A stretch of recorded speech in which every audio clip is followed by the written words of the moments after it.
Where is responsible? Good evening, good evening, good evening. We are back, the Impact Podcast. How are you guys? Yes, Hello, hello. it kind of feel like it's been forever. I don't It know. does feel like that.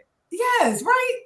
Well, happy to be back with you guys. I know it's been so crazy. It's been crazy the past couple of weeks as we're ending off the school year, and here's something I've been thinking about and wanted to check in with you all as well as all the listeners and those watching. Um, right, success. Right, we love success. I do. I don't know. I like to be successful at things. And in thinking about as we're wrapping up the end of the school year, and you do staff evaluations. I know we have a lot of conversations, even with my kids. Where do you want to be? We talk about goals all the time, and so I was wondering who is responsible for your success, like your individual success, right? And so here's why I ask that, because whether it is staff feedback, whether it is in evaluations, whether it is just a course of um, the relationship between staff members, right? Lead teachers, assistant teachers. I know we have floaters, we have all kinds of different layers in our childcare program, and I can imagine other businesses as well. And it always gets to a point where we're doing the check-in to see how well you are doing, right? And that's for us as leaders as well. We have like ERS assessments, we have DHS inspection, and everything has a report at the end that says, here's how well you're doing. And so my question, it's on the business level and personal. Who is responsible for your success? At what point is it no longer their fault and it comes into your lap and your responsibility to take success in your hands? What's your So, thoughts? okay, so this runs really deep for me from the perspective of in high school. I want to go back to high school. So in high school, I remember specifically being in 11th grade and ear hustling, thank God. And I overheard a conversation with a counselor with a student about um, credits needed to graduate and having enough credits to graduate. I don't even know if that's a thing anymore, but it prompted me to say to my counselor, do I have enough credits to graduate? And I did not have enough credits to graduate. Not only did I not have enough credits to graduate, they totally somehow missed me and didn't give me the right classes. So I didn't get science and math.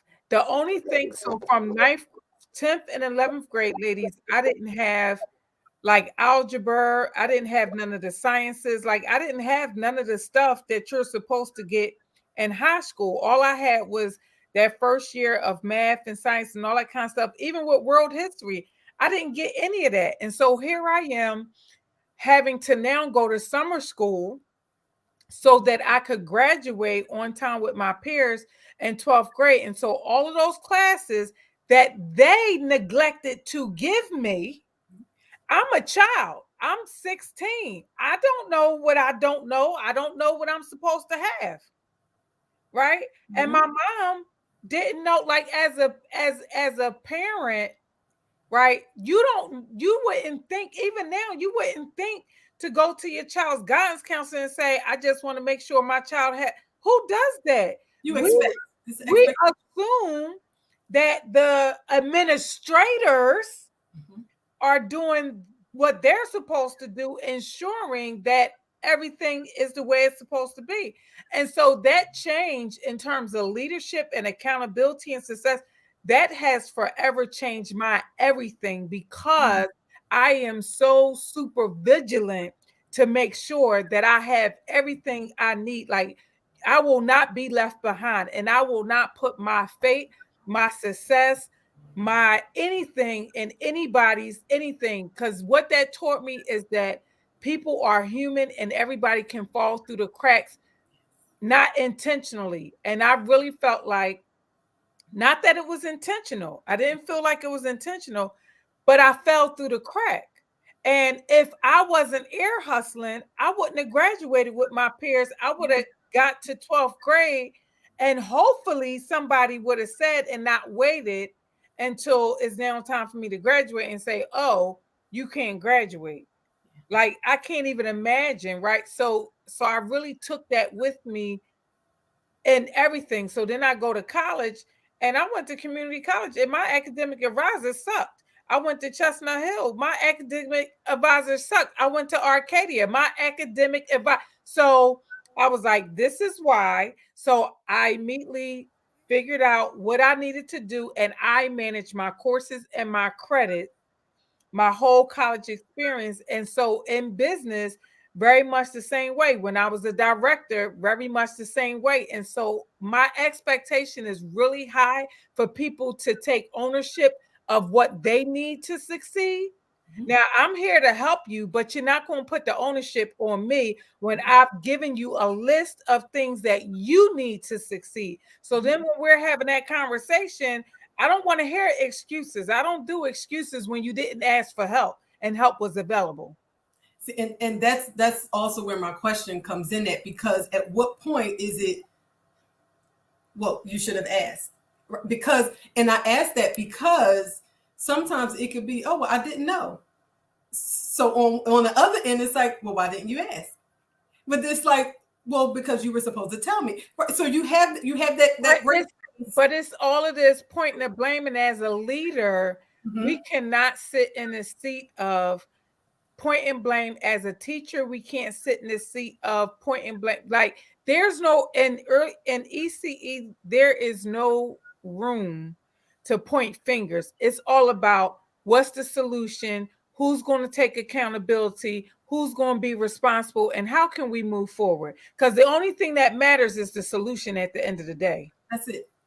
Right. I love solution based. I want to say, like, I think that, I'm not sure about you guys, but a lot of people that I've talked to that are leaders in the ECE world has said that staffing, their staff, their teachers look different this year, right?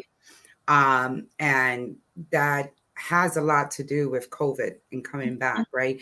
Prior to that, we had a lot of staff, and I love my staff. There's no shade in them, but I do see that there's a sense of accountability. Sometimes I say, wow, you guys are really like what's the word I want to use? Like, they're self-absorbed, right? Like, you got to go into the next level of thinking out the box, right? And coming out of your bubble, right? To see the bigger picture. And I've been doing that, or me and my team have been doing that a lot more since after COVID. This new staff and the staff after. My older staff, not so much. People that have been with the organization for quite some time, they're even fed up, like looking at the other new ones coming in like, really? Where's the accountability here? When do you start looking at what you're doing, right, to gain your own success? We have to handhold a lot. I've always was told that I handhold my staff a lot, right? 20 years I've been in business, that's what I do. And the reason I do that is me personally, because nobody held my hand, just like Obiama, right? I had to figure it out, right? I had to figure out what I needed to be able to break the glass ceiling. A Hispanic girl coming from a very low income household with a broken household. My parents never finished even 5th grade. So I didn't have that exposure, right? I didn't have, anyone to really help me, anything. I'm actually the first generational college graduate. So am I. So with that, when you have that, and Ali, I'm loving your cat.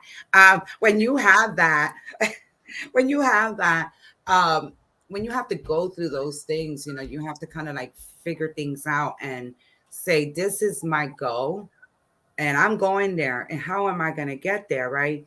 But a lot of people are not built that way. So therefore, I try very hard to do the coaching models, coaching success, because I don't want to hear that I didn't know. And I document everything, right? I document everything. I document every conversation I have with every staff member. And when they say I didn't know, I'll go back to that documentation and say, well, you remember when we talked about this? So our conversations are different, right?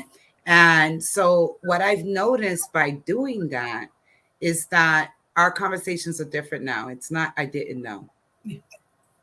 They don't, because they know how I roll, right? They know I have somewhere in my Google Docs a folder with some type of conversation that I've had with them, right?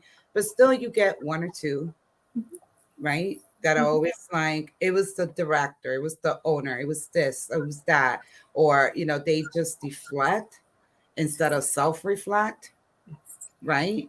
And I feel that that is just something that we can work on, but at some point we got to know when to just not work on it, and just say, this person is just not for me, or this person just wants to stay where that person's at, and then just move on to the next person that does want to be successful, right?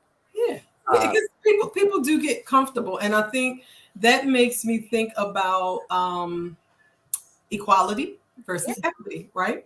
So a lot of times, I would hear staff say, or just people say, what you're doing for someone else. And the same way with children, I know even my personal children, right? I treat everyone fairly and equally. However, each of them have different needs. So I'm going to meet people where their needs are. So it's not a matter of I'm giving you more, giving you less. I'm giving you what you need, because maybe 2 years ago you were in the same place, but now you've leveled up. And I know my focus also has been on leveling staff up, because what we're not going to do is stay stagnant. We are not going to stay in the same place.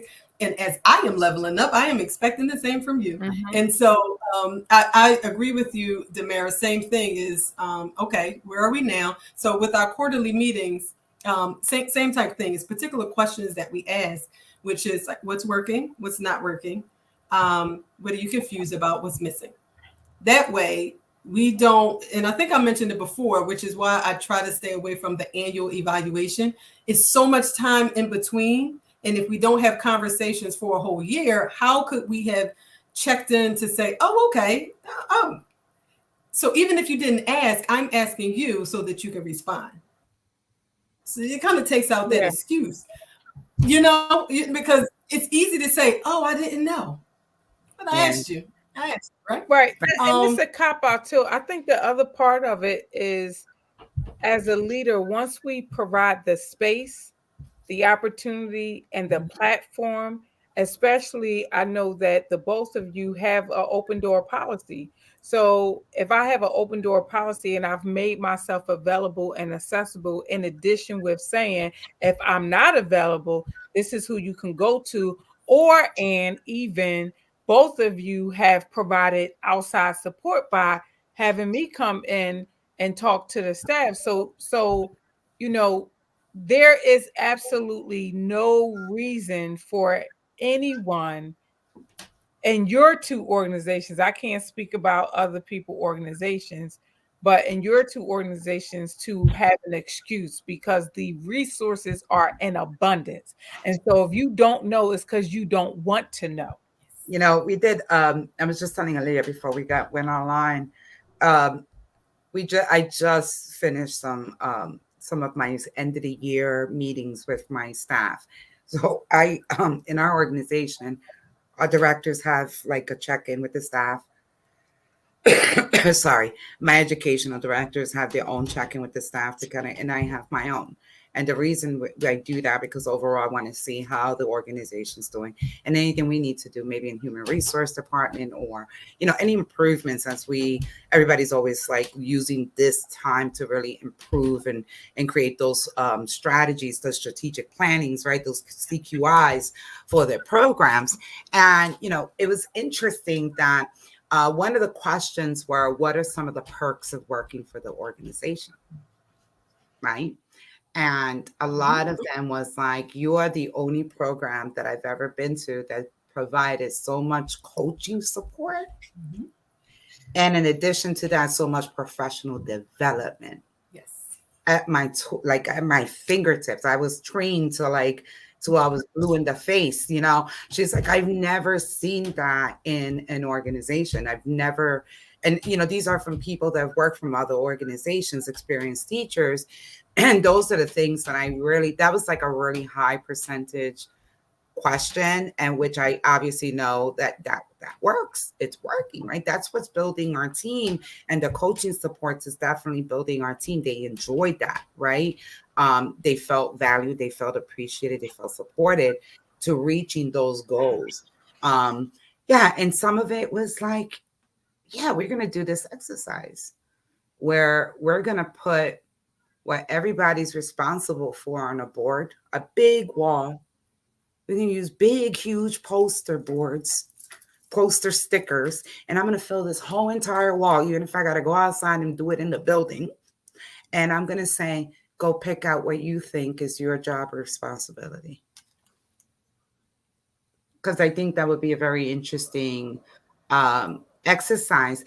And then I'm going to do another one for my directors. Mm-hmm. And then I'm going to tell my staff, please go out there and pick out what you think is my staff, my administrators, my leadership team's responsibility, because they need to understand the visual. There's a disconnect there, right? With the teachers, with the other staff, and what the administrators do. I feel like most staff feel like the directors are just sitting answering phones. Yes. Right? Yep. But there is so much that they're so disconnected to what.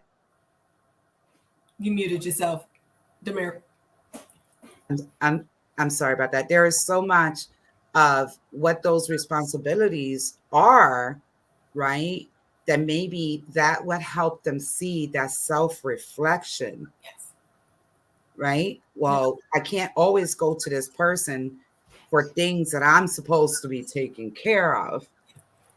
Right? So when does that, when is there a fine line, right? When do people say, I wasn't successful in this because I didn't do well?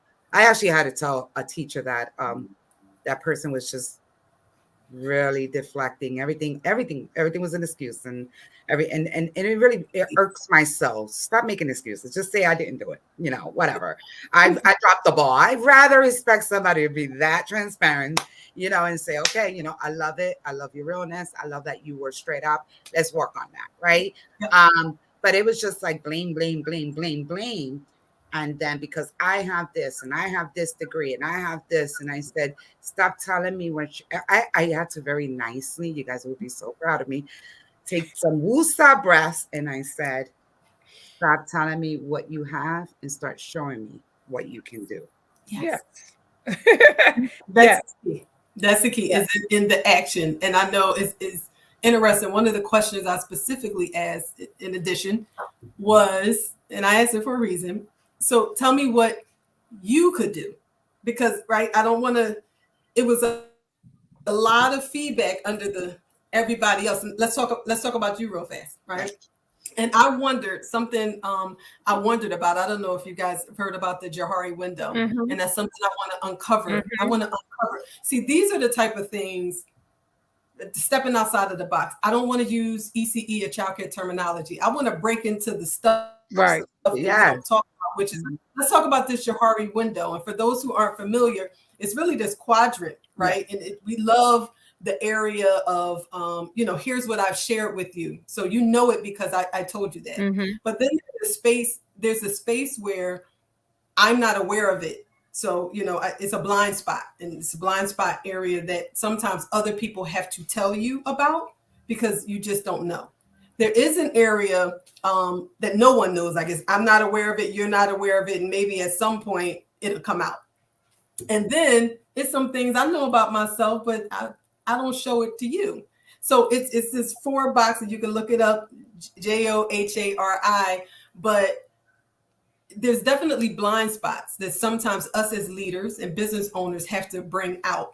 And it goes a lot deeper than job description. Job description is easy. You go on the site, you copy paste it. Here's your job description. But when we start talking about, just like what you said, you have the degree, you have the experience. Let's see it. And then why are we not seeing what you have on paper or what you say you have? Why are we not seeing those things? And it could be some blind spots. It could be that you're just over it, right? And I try to tell my staff too, even if you don't say it, you're going to show it. So whether you say no, I'm on board, that's not what I see. Let's talk about Absolutely. what we're actually seeing. What is that? And so, like you mentioned, Obiama, we have you for mental health support, and that was for staff to have to address personal things and to address things on the job so that it can be resolved without me being in the middle. I don't need to be in it. I want you to be healthy. I want you to be whole. But if you have that support and you have all of the professional development support and you have all of those things, then what are we talking about? I don't have nothing else for you. Right. Else. Right. And so now we're talking about what are you doing with the tools and what are we doing next? What are we going to do next? And part of it too, I asked them about next year. We're working a lot more on personal development, some things that we don't talk about, which is time management, project management, being able to say financial management, now, all of that too, because I'm gonna need you to be able to get to work after a week and a half. You got paid. I'm gonna need you to be able to get to work on and have transportation money. That's what I'm talking about. That's what I'm talking about. Right. So what? It's so many things here, right? It's so many things here, and to go back to your first question, Aaliyah, is really around who responsibility is it, right? Who responsibility is it? And at the end of the day, and it goes back to you, Damaris, around the degrees, because if you come to me with the degrees, then that means you shouldn't be coming to me. That part. Uh-oh. That part. Yeah. If because if you're coming to me with the degrees, then you shouldn't be coming to me with the degrees. Listen. I mean that's right? No, does that make sense though? Yes, it does absolutely make sense. Because what you're saying is that you're up here and that you want to be treated as such, but you're acting like you're down here. Right. Absolutely. When as soon as you assert yourself, starting out with your accolades, but you acting like you a 2-year-old, I have to question your degree. Obiama, Aaliyah, you guys know, you know me in this space for quite some time. I don't have a doctorate. I don't have a master's degree. I sit in places where I'm talking with doctors, like scholars, and they would never know. That degree. They don't even ask. Yes. Because they don't even ask. At the end of the day, there is a level, right, of maturity that comes with being a leader that has nothing to do with your degree. It doesn't. And that includes being responsible and taking accountability for whatever you did or did not do. It means that you are the first person to put your hand up and say, that's on me. Yeah. I dropped the ball, but I got it. Yes. Yeah. If you're not doing that, what are we talking about? Yes. And you know what? One of the, I don't know about you, Aaliyah, when you did your assessment, your final assessments, but one of the things I saw overall was communication, right? Oh, yes. Communication. It was something really big and huge this year. And I went back afterwards to each one and I said, I don't want to be, I don't want to play devil's advocate and, protect my team, but I do want to say this is my fault. Mm-hmm. I am taking accountability for this because that means I did not create a system that worked well enough for communication to flow. And that's something I will be working on over this summer until we get it right. And you're going to see improvement. I went back and to show them, I heard you. I went back and did some self-reflection. I'm holding myself accountable. Yeah. I am agreeing and admitting my vulnerability. And I am telling you that I am working on that to make it better. Yes. Where is the disconnect? Where is the disconnect? If your leader is showing you these things, right? Because I'm all about walk the talk, right? Yes. Walk the talk. I can't tell them to hold accountable, and then when they say something, I'm gonna be like, oh my God, not me. Absolutely. You can't do that. So you have to walk the talk, and you have to be vulnerable enough to admit, right, when you are doing something wrong or something doesn't work. We're just going to throw that puzzle up in the air and rebuild. But we want to rebuild together, right? And it's not necessary. It's hard. It's hard to say, I just messed up. Yep. Hard to say.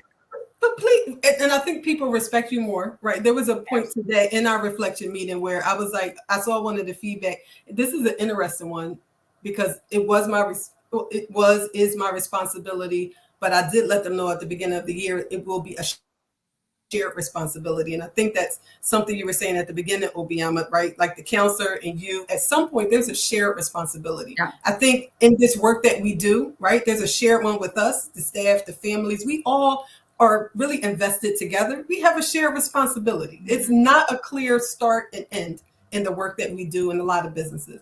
But the one I had to say, because I was told that they were giving my director a hard time, like, because she didn't let us know when we needed. It was around clearances and renewals, right? And so in my organization, that's my responsibility.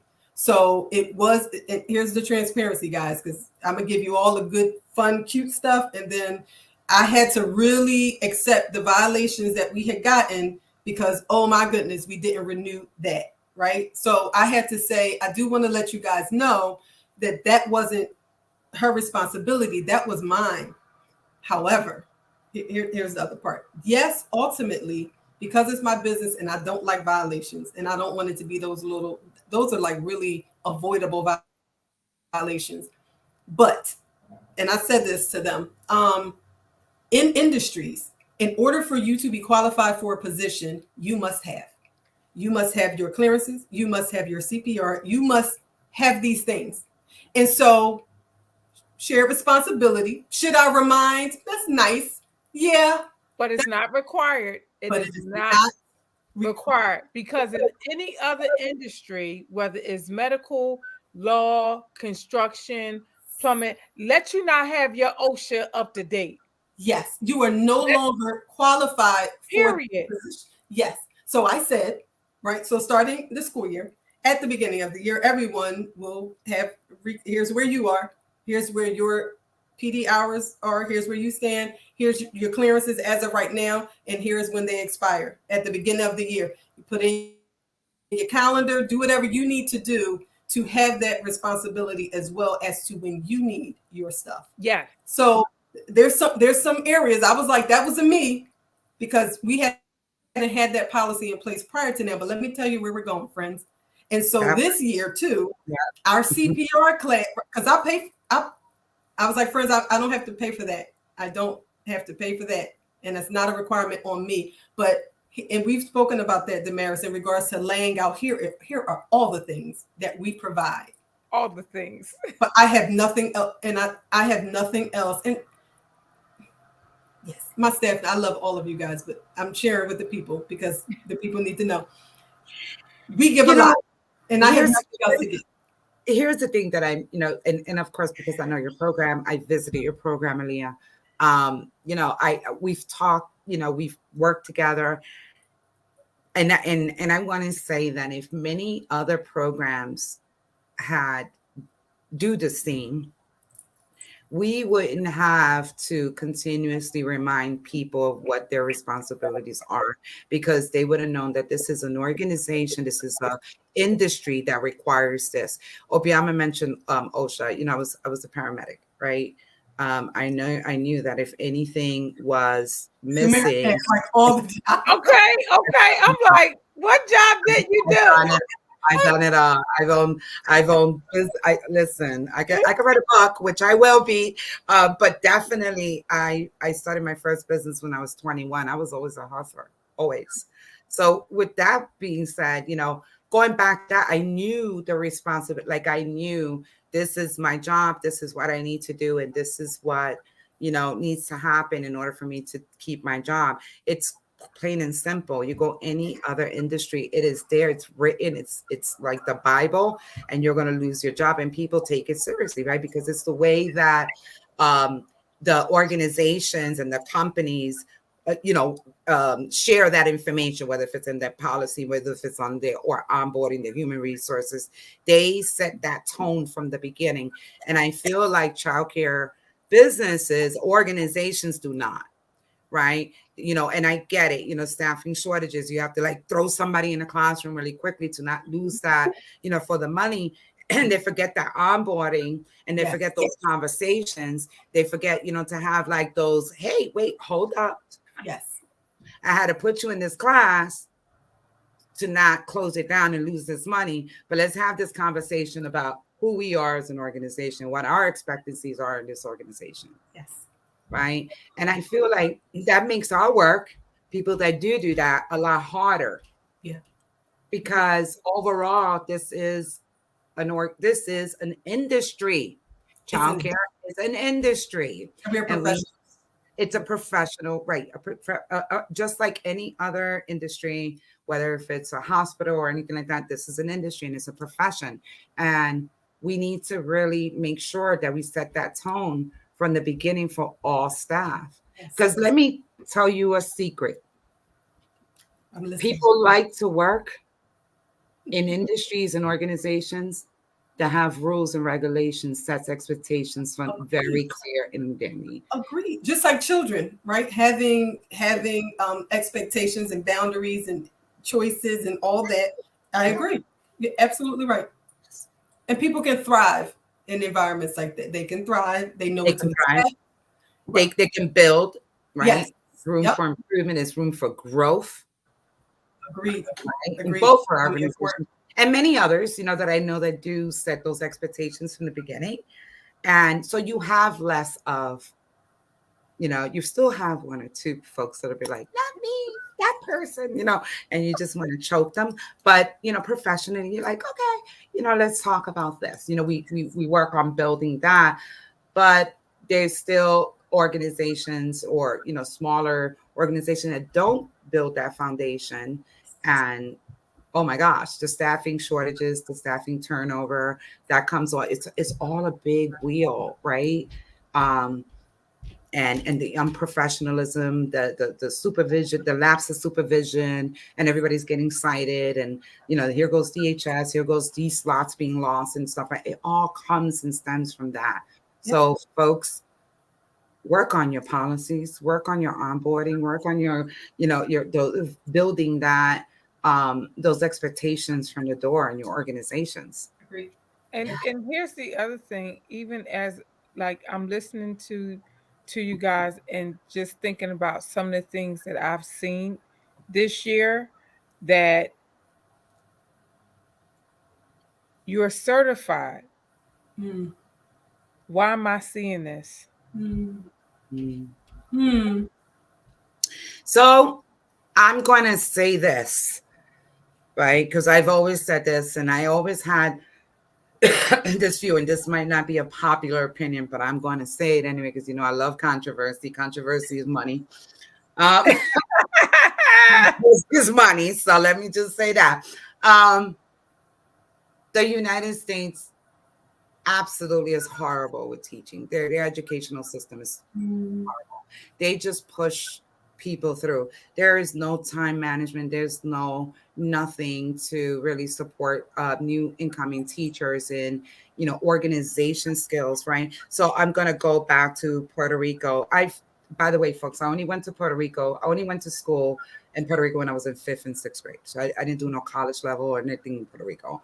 But I have hired a lot of people from Puerto Rico, the Philippines, right? From the Dominican Republic, from other Mexico. I've hired people that have completed college coursework in teaching, and then we brought them here, translated and everything. So just to give you a little background, and wow, what a difference. In what regard? They are so prepared. The educational system there is about, this is about the children. But before we get to the children, we're going to get on you. How are you organized? This is how you build a portfolio of yourself in order for you to be able to show to your people. This is how you report to work. This is the level of professionalism that you need to have in order to be in this. In other countries, At early childhood education period is a profession, and in the educational system, they teach that. They instill that in their students, so when they come out, they're ready for their profession. And when Right. they come here, I feel so bad. We have conversations about this. I have conversations with my teachers at the time that come from other countries. The culture here is like, The what culture. That's happened? that part. What Yeah. happened? Like the teachers here don't care. They're lazy. And what happens is the rotten apple spoils the bunch, Yes. because those great teachers, instead of pulling the rotten ones up, the rotten Mhm. ones pull them down, and Damn. they feel like, well, if they can do it, then I can do it. Yes. And Right. it's just not good for the overall morale, Well, of the organization. But my thing is this, and we can wrap up on this. Here's a thought. Here's a thought. Here's a thought. How can we create a culture of leadership where there's no room and space for anyone to point the finger, because everyone takes responsibility, and everyone, when the ball drop, is putting up their hand saying, I did it. Here's the part I played. Yes. And oh, what a good question. Write that down. Friends, write that down. Write that down. okay, what was the question again? Let's write it. I feel like that is such a loaded.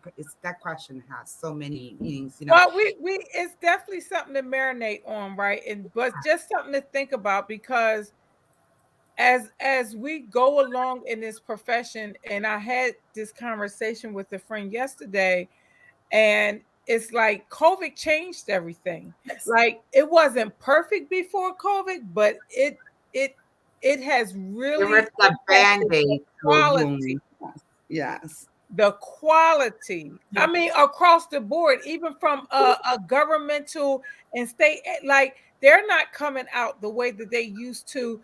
Star forward, where's the observations? Like, all you got to do is make sure your paperwork is right now. And this, and listen, listen, and I got to share this with the controversy. I got to share this with you, because people need to know. Okay. So, for the first time now, I have an insider. I have somebody. I ain't even going to say that. I ain't going to say none of that. Let me just tell y'all this. CDA.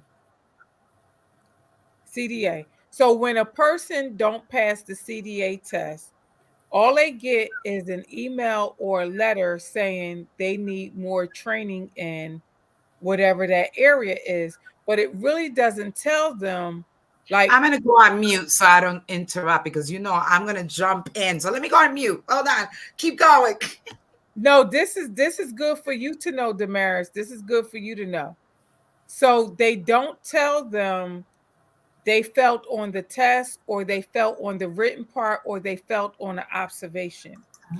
And I have had, I mean, I've been teaching CDA since 2005. I've only had 5 people that failed, but I have somebody that I know is going to fail. I have a couple of people that I know is going to fail, because the assessor reached out to me and said, I am alarmed and concerned at what I'm seeing. So I immediately went to, was it the portfolio? Was it the competencies? She said no. She said there was no health and safety. During the observation? On the observation, the interaction. She said she saw my students gripping up children. She said the tone of voice, the cleanliness, and there was no accountability from the leadership or the administration. And she said in the classroom, she was like, okay, well, where's this? Well, where's this in terms of documentation? Because it wasn't evident. And nobody in the classroom saw it or knew where it was. Well, And wait. Are you surprised? Like, are you surprised? No. Right. Well, I ain't finished. So I said, was this from only my Philly students, or did you see this in the counties? Mm. At the franchise centers, at the Star Force centers? She said, I saw it across the board. No.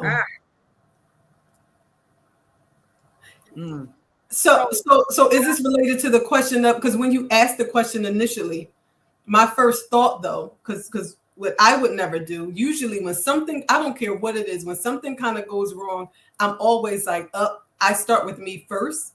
That's why I started with me first. Yeah, we can't start talking about this level of accountability, responsibility, and everything if we're not talking about the head and the leaders. Because there's a representation of you, and so we always have to be the ideal employee. When you see, I'm gonna be consistent all the time. When you're at the interview, you're gonna get the me at all times. And so sometimes what you see in the programs is a representative of the leaders. And so really, I think we have to start there, and then it trickles down because it's a ripple effect. And we saw that. Exactly.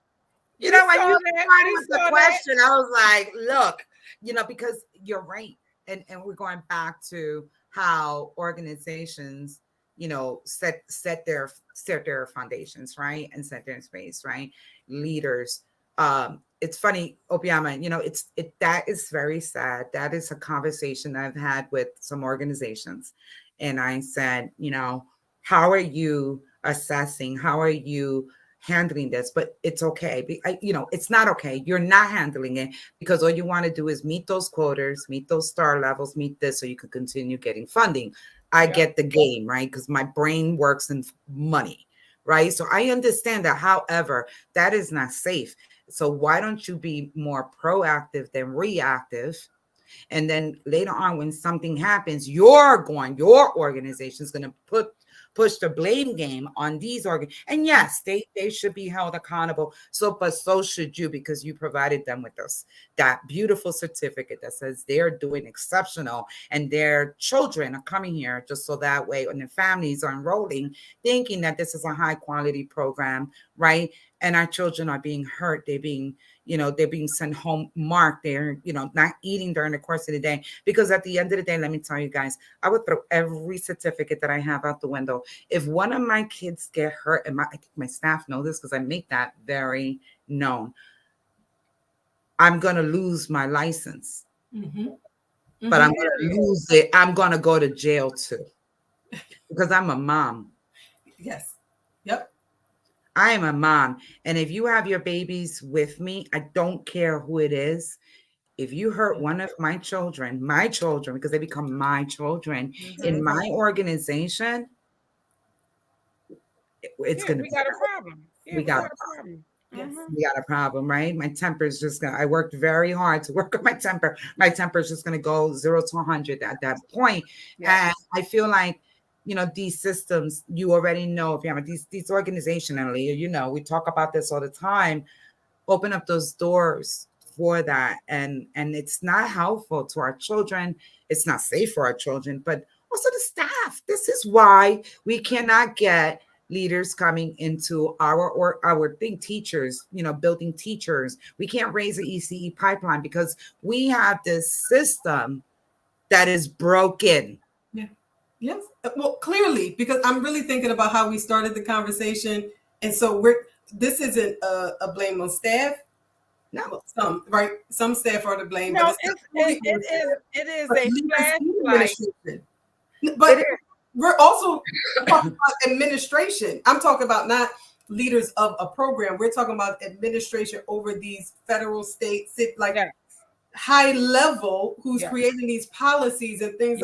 So it is clearly a broken system. Yeah, it is. No. And so each and every one of us, though, have a level of responsibility, though, because that may be broken, but we're not going to be broken within my four walls. Correct. I'm going to say I want to mark this date, 6/15, Thursday, 7/47. And I hope we never have to come back. And I pray that we never have to come back to this episode to say, we told you this what happened. But there will be one day, and I hope not, but that something won't happen in the program based off of that, based off of what you said, Oriana, right? And then we're going to come back here and say, well, we spoke about it and nobody did anything about it. And nobody did anything about it. That's right. That's You right. know, which is So, really So Yeah. listen to all of you guys that are listening to us.